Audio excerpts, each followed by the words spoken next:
Is the Maharashtra election still too close to call? A highly fragmented polity has confounded pollsters and pundits alike. I'm Barkha Dutt, you're with the Mojo story. Our focus today is on the all critical assembly election of Maharashtra, one that will have an impact on national politics. And like with the Lok Sabha, politics remains extremely fragmented here. In the last few days, we have also seen two things happen. Gautam Adani, the business leader, become a hot potato topic in the electoral battlefield. And two, we have seen a certain degree of fissures and ideological dissonance exposed between Devendra Fadnavis led BJP in Maharashtra and the NCP Ajit Pawar faction, in particular with reference to Yogi Adityanath talking about Batenge Toh Katenge. To talk about what may lie ahead and whether anything has changed since he first looked at the numbers. Joining us now is Professor Sanjay Kumar. I want to welcome him to the program. Sanjay Kumar is, of course, with CSDS. Thank you very much, Sanjay ji.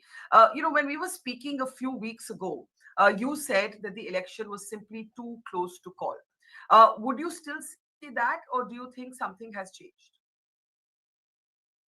No, I would still say that election is too close to call. Too close to call means it is a very close contest between the two alliance partners. Yes, we see that within the Mahayuti, which you referred, that there are some differences of opinion on the kind of slogan which has been raised by BJP leaders. But that doesn't give me a sense that they are lagging, either lagging behind or moving ahead forward in the electoral race. It is a close election.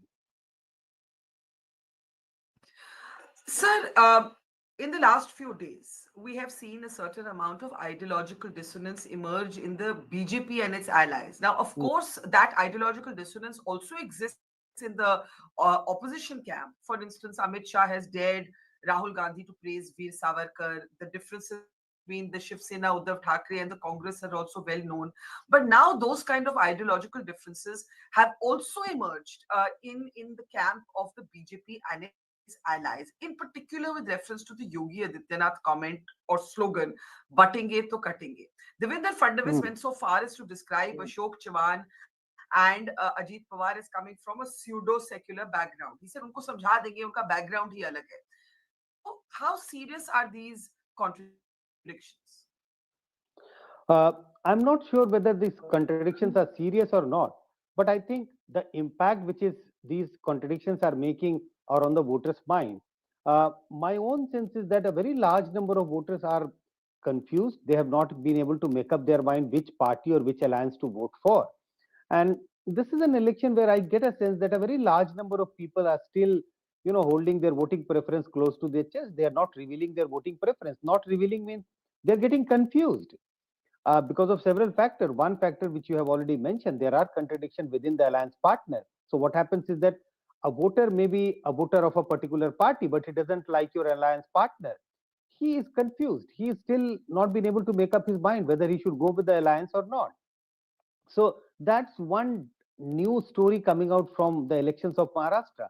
Second, in very large states like UP, Bihar, Maharashtra, Andhra, Telangana, Tamil Nadu, normally when we talk to the people, we get a sense that a very large number of people vote on party line. That may not be the case in Maharashtra election because there has been so much of change of parties, people moving from one party to another. So there is also, I'm getting a sense that a very large number of people in Maharashtra may wait till the last moment. They are looking at the candidate, and the party-based voting is going to come down drastically in this election compared to the last election of Maharashtra, or if we compare Maharashtra election with any other state. So I think these are the two things new, which is emerging as a new phenomena in Indian politics, at least what I can see as of now. Right. I'm going to play out the Prime Minister's clip because he's waded into this controversy around Batenge to Katenge in an oblique way, not in a direct way. Just let's listen into what the Prime Minister had to say. इसलिए मैं कहता हूं एक है तो safe है एक है तो एक है तो एक है तो हमें एकजुट रहकर कांग्रेस के खतरनाक खेल को नाकाम करना है।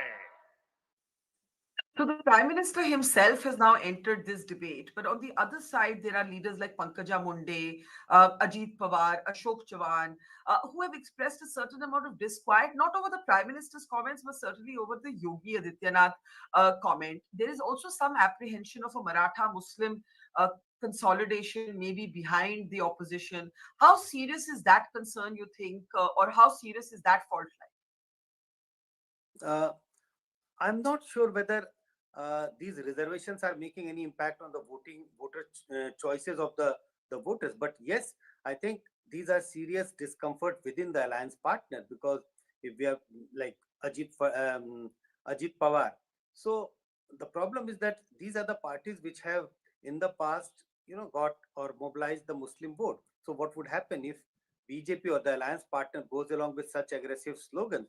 They are bound to lose the Muslim vote, and there are constituencies where their candidates are contesting with sizable number of Muslim vote. So I think these are serious concern within the alliance partner, and that is what I just the point I mentioned earlier. That is creating a confusion in the minds of the voter. Like, just to give you an example, maybe a voter is want to vote for Ajit Pawar's Shiv Sena, but when he hear his alliance partner, coming up with such an aggressive statement, maybe they don't like the statement. So this is the confusion which is creating in the minds of the voters. Now, this is a confusion on the side of the BJP and its allies. Is there also confusion on the other side, that you see a similar confusion for the voter who may want to vote for Uddhav Thackeray, invoking Bal Thackeray's legacy, but he hears Rahul Gandhi say something quite different? Is there a similar ideological confusion on the other side? Definitely confusion is on the both sides. Is on the both sides of the voter. But I think my own sense is that the confusion of the voter of Maharashtra Vikas Aghadi is slightly less, and far more on the side of Mahayuti. The confusion of the Maharashtra Vikas Aghadi is only largely about, who is going to be the chief minister. Where I'm a voter, maybe a loyal supporter of Uddhav Thackeray, but he or she is not sure whether, if the Maha Vikas Aghadi manages to form the government, whether his person is going to be the chief minister or not. So there are confusion, there are apprehension, there are issues in the minds of the voter. But my own sense is that far more among Mahayuti voters, less among the Maharashtra Vikas Aghadi voters.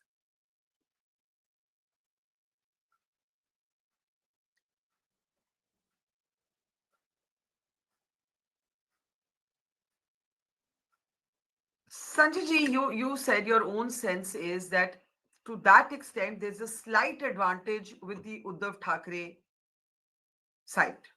How there is also your own data that shows that Uddhav Thackeray also leads the personal popularity ratings, but Eknath Shinde has his own base. Is this election going to be decided on the basis of individual? Said party loyalty is not what's going to drive it. So, what is going to drive it? If it's not party loyalty, is it individual loyalty? What is going to drive it? As I said, if I look at party-based voting preferences, my own sense is that in Maharashtra election, it is going to be far less compared to the previous election of Maharashtra. Largely, candidates are going to matter much more in this election compared to the last election, compared to elections in other states. So people are watching the candidate also, because we should not forget, a candidate has been in party A, but now shifted to party B. And at the time of getting a ticket, if he didn't manage to get a ticket from party B, he may have shifted to party C. So a very large number of voters are watching the candidate. They are looking at the candidate. So party-based voting is not going to be very, very important, nor even the chief ministerial candidate. It is the candidate-based voting. Candidate means the local candidate. That's going to matter far more in this election compared to past elections. So to that extent, you would say that it's going to be very different from the Lok Sabha. Like, even in the Lok Sabha election where the BJP took a big knock, there was a sense that there was great sympathy for Uddhav Thackeray in particular, even among those who may have otherwise preferred the BJP or were fans of Modi. Certainly one picked that up on the ground. How do you see the dynamics of this assembly election? Because it's just a few months after the Lok Sabha election, different from the Lok Sabha election. Is it very different, or are there overlaps? Not very different. certainly there is an overlap. My own sense is that, the sympathy factor in favor of Uddhav Thackeray, there is an overstatement about that. At least this is my sense of how people look at Uddhav Thackeray. Because if you look at his counterpart, which is Sinde, he is also, he's not seen as someone who has stabbed Uddhav Thackeray in the back, because people look at his background. People look at his journey from a very humble party worker up to becoming the chief minister. So I think Uddhav Thackeray, getting a sympathy vote is an overstatement. Yes, the battle is about which party or which side would be seen as like taking the legacy of Balasaheb Thackeray's forward. What you're describing could very much lead to a hung assembly with no clear winners and no clear losers. I mean, we don't know. Uh, I'm not sure whether that's going to happen, because finally people are looking at the two alliances. There are smaller regional parties in the contest, but I don't think that they are in a very strong position. So, yes, there will always be a possibility of a hung assembly, but my own sense is that in a tight contest, one or the other party is likely to, one or the other alliance will definitely get a majority. That's my sense at this moment. And at the moment, you're giving that advantage to the opposition in Maharashtra. Sorry? And at the moment, even in a tight contest, you are giving that slight advantage to the opposition. Not sure I would be in a position to do that, because it is really a tight election. Now, Haryana reminds you what tight elections and tight contests can do. And the BJP has somewhat gone into Maharashtra more emboldened than it was right after the Lok Sabha. What do you think is working for both alliances, and what do you think are the weak spots of both alliances? See, the weak alliance of Maharashtra Vikas Aghadi is, uh, I think, narrative. They have not been able to build a strong narrative, like contesting election only on the plank of Samvidhan Bachao, caste census is not going to work to the advantage of Maharashtra Vikas Aghadi. But if I look at Mahayuti Gadbandhan, one of their alliance partners seems to be very weak, seem not to be working very well. I am referring to Ajit Pawar. So it is kind of a relay race on both sides, and there are three players on both the side. And in a relay race, you need all your three players to be equally strong in order to win the race. So on Maharashtra, on Mahayuti's side, there is one alliance partner which seems to be weak. But on the other hand, BJP seems to be much stronger compared to any other party. If I compare all the six parties, BJP seems to be very strong. So the disadvantage among the Mahayuti side is that you have a very weak player. But on the other hand, if I look at the Maharashtra Vikas Aghadi, they have not been able to come up with a very positive narrative. But talking about Ajit Pawar, you say that he's a weak partner for the BJP. He's also a controversial partner. Even in the Lok Sabha, a number of BJP voters said, "Why did we ally with him? We were accusing him of corruption." Now, in a series of statements, he's also muddied the waters about whether Sharad Pawar, who's on the other side, was in fact almost going to join the BJP. Which has been a matter of constant speculation. He's also brought in and then denied Gautam Adani as a context or as an issue in this election. I don't know how much the ordinary voter will care about these issues. Maybe journalists enjoy this story much more. But Ajit Pawar has created confusion. He has created a certain degree of confusion with his very ambiguous statements. So certainly, he has created a confusion in the minds of the voters, in the minds of people who are watching the election. Uh, but that's not the only reason why I say he's a weak partner. You look at the ticket distribution also, he is considered as the weak partner within his alliance partner, because his party is contesting far lesser number of seats. There is a evidence in front of us also. Look at the Lok Sabha election. Out of the 24 seats which his party contested, his party managed to win only one seat. So there is an evidence in front of us that his party is a weak partner. If I compare his party compared to BJP and Eknath Shinde's Shiv Sena. So that is why I am mentioning that that's the problem. That may be the problem, or that may be a disadvantage if I consider Mahayuti as an alliance. So you are saying that the BJP has set a stronger narrative, a clearer narrative, let's put it like that, a clearer narrative than the opposition. But the BJP is being pulled down perhaps by a weak partner like Ajit Pawar. And that is the challenge on the BJP side. The challenge on the Uddhav Thackeray side, what would you describe it to be? The challenge is they have not been able to come up with a positive narrative. The same narrative of Samvidhan Bachao caste census may not give them the kind of dividend which they got in the Lok Sabha election. So the same kind of a story they are coming, they're the same narrative. They are trying to use the narrative which they use for the Lok Sabha election. Batoge to katoge. You may like, you may not like, but at least it appeals. It actually connects to the people. I'm not sure whether it is connecting to the extent that it is going to give a clear victory to BJP, but at least they have come up with something new, whether you like it or you don't like it. Prime Minister Modi came up with is bar 400 par. People didn't like to the extent, and BJP didn't cross 400 seats, or NDA did not cross 400 seats, but at least you come up with something. So something new has been presented to the people are getting at, we are talking about that. So it has become an issue.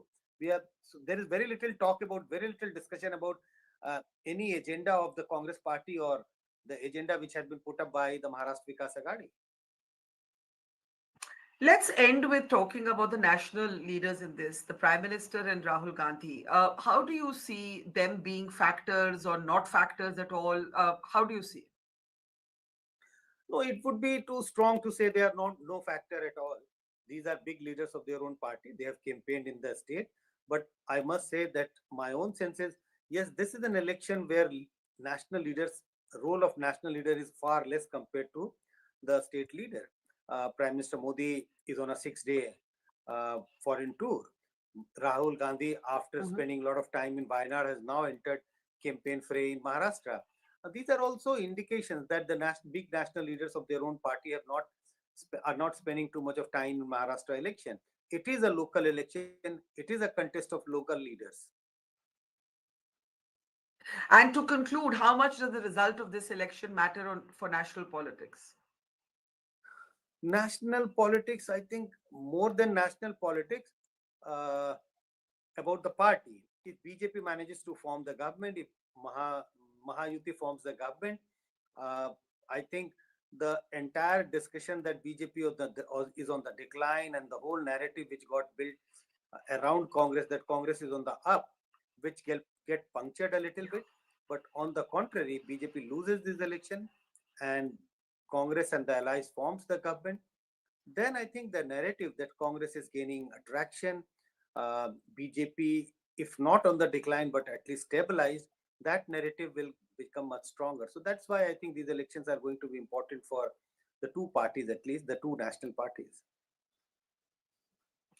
All right, Sanjay ji, I think it's a rare election where no political pundit of any consequence is willing to stick their neck out and make any kind of forecast. That in itself makes it quite an interesting election. Hope to talk to you after the results are in. Thank you. Take care. See you soon. It's great to see you here. Thank you for watching our work. If you haven't subscribed yet, don't forget to click the bell icon and subscribe to Voter Story and support independent, robust journalism.